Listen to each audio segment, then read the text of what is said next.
Suratul Salatin versi Raja Bongsu ataupun kita kenali sebagai Raffles manuskrip 18. Okey, karya tersebut telah memerihalkan tarikh pengasasan Kesultanan Melaka itu dikatakan agak tepat dengan tarikh yang sarjana-sarjana sekarang yang sedang merungkaikan misteri, iaitu pada tahun 1262 Masihi. Okey, mengikut bacaan saya tengok yang betul Suratul Salatin versi Raja Bongsu mengatakan Melaka ini betul diasaskan pada tahun 1262 Masihi dan mereka itu diperoleh selepas berlakunya pengiraan tahun ke belakang.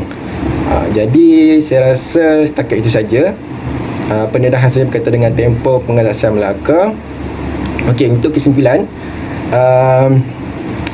seperti mana kita tahu, kerajaan Kesultanan Melaka ini telah menempuh berbagai cabaran, dan untuk merungkaikan misteri bagi pengasasan Kesultanan Melaka ini, kita memerlukan banyak kaedah dan banyak masa yang diperlukan bagi merungkaikannya, dan ia memerlukan kita untuk lebih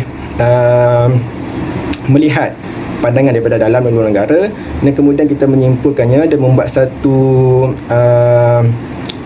kesimpulan yang mengatakan tarikh pengasasan Kesultanan Melaka itu adalah tepat dan rigid.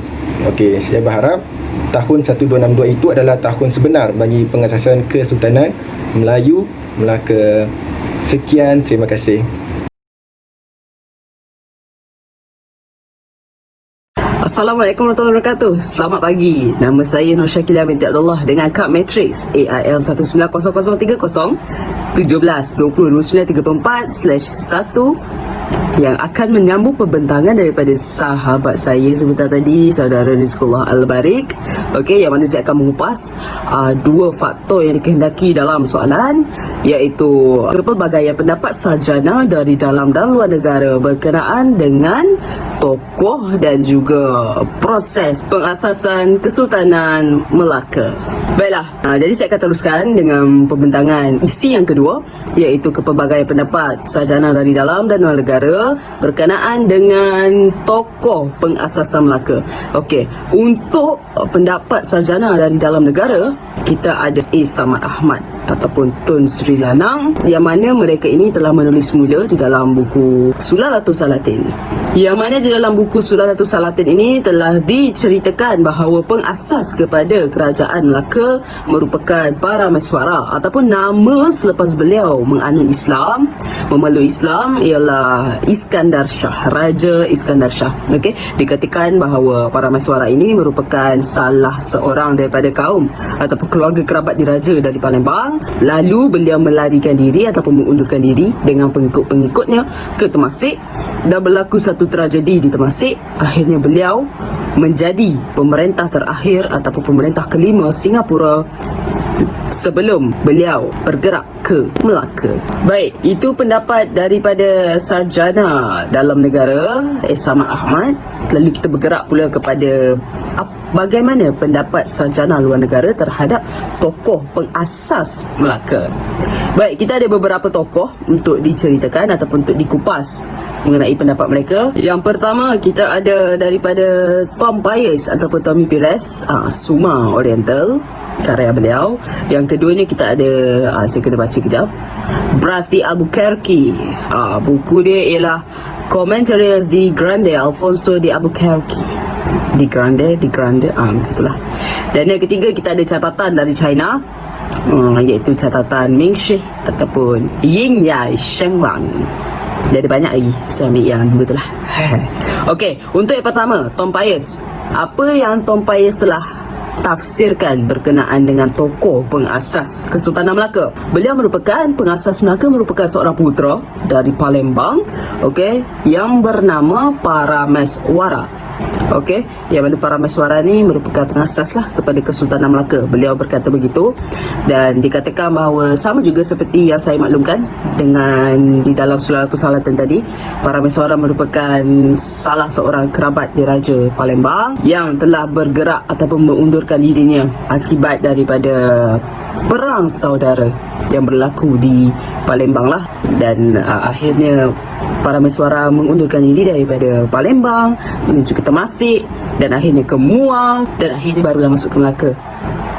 Okey, perlu untuk saya ceritakan bagaimana Parameswara masuk ke Melaka setelah beliau membunuh Governor Siam di Temasek. Baik, itu merupakan pendapat, sedikit pendapat daripada Tuan Payas ataupun Tommy Perez. Lalu bagaimana pula dengan pendapat Bras di Albuquerque? Okey.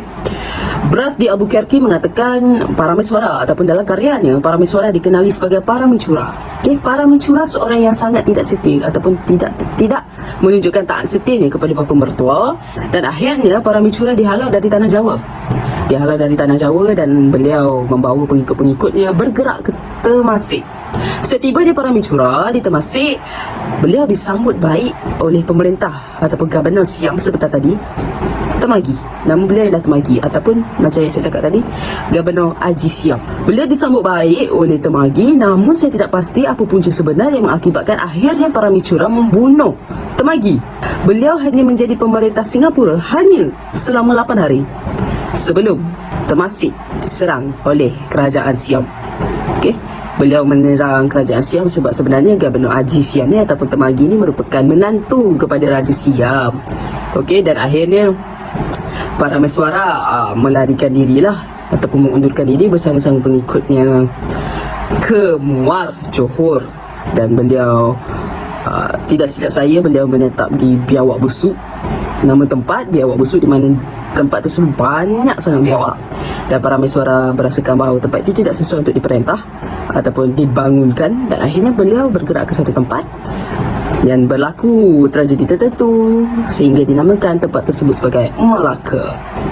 Okey, tutup cerita berkenaan dengan pandangan sarjana iaitu Bras di Albuquerque. Kita bergerak pula kepada pendapat sarjana daripada catatan Meng Sheh ataupun Ying Yai Shenglan.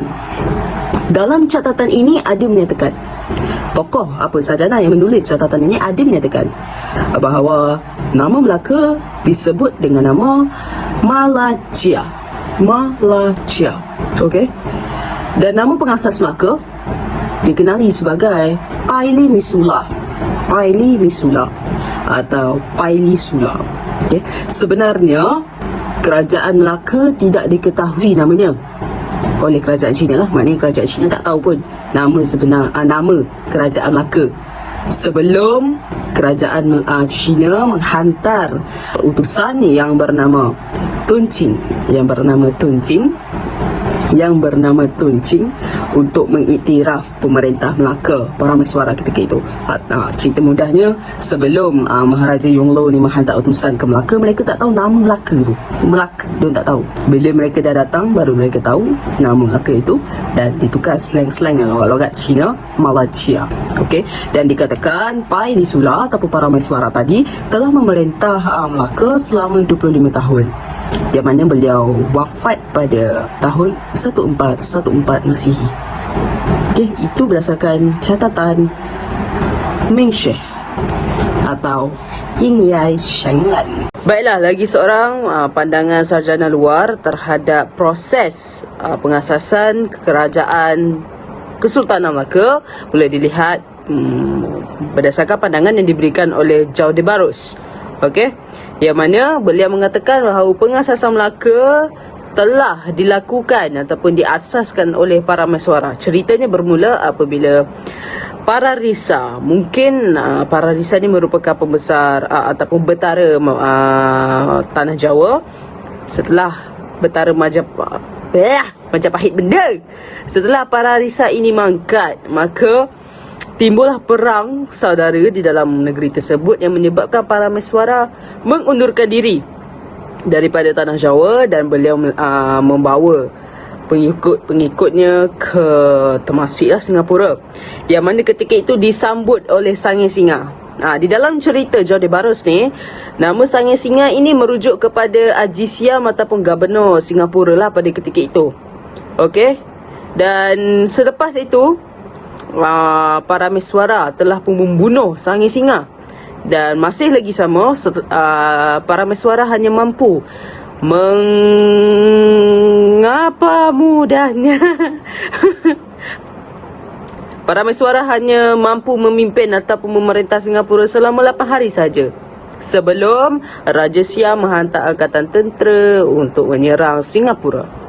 Maka setelah itu barulah para mesuara membawa pengikut-pengikutnya bergerak ke Muar, lalu seterusnya pergi ke satu tempat yang dinamakan sebagai Melaka. Okey, mari kita bergerak kepada bahagian terakhir bagi pembentangan pada pagi ini. Okey, untuk bahagian terakhir ini adalah bahagian kesimpulan. Okey, secara kesimpulannya, perbezaan pandangan dalam teori pengasasan Kesultanan Melayu Melaka memperlihatkan usaha para sarjana untuk merungkaikan misteri sebenar mengenai tempoh sejarah ataupun tempoh pengasasan bagi Kesultanan Melayu Melaka itu sendiri. Sepanjang pengkajian terhadap sejarah pengasasan Kesultanan Melayu Melaka, ia telah memperlihatkan pelbagai keunikan sumber yang boleh kita perolehi, sama ada daripada sumber tempatan maupun sumber daripada luar negara itu sendiri. Okey, kemunculan Kesultanan Melayu Melaka juga telah memperlihatkan pencapaian kerajaan Melayu klasik yang terbilang di rantau Asia Tenggara ini. Oleh itu, kita seharusnya sentiasa berusaha untuk memperkayakan dan mengkaji sejarah asal-usul bangsa kita supaya ia boleh menjadi kebanggaan dan tatapan generasi pada masa hadapan. Oleh itu, saya dan saudara Syarigila ingin memohon maaf sekiranya ada kekurangan dalam video ini. Jadi, sekian, terima kasih daripada kami berdua.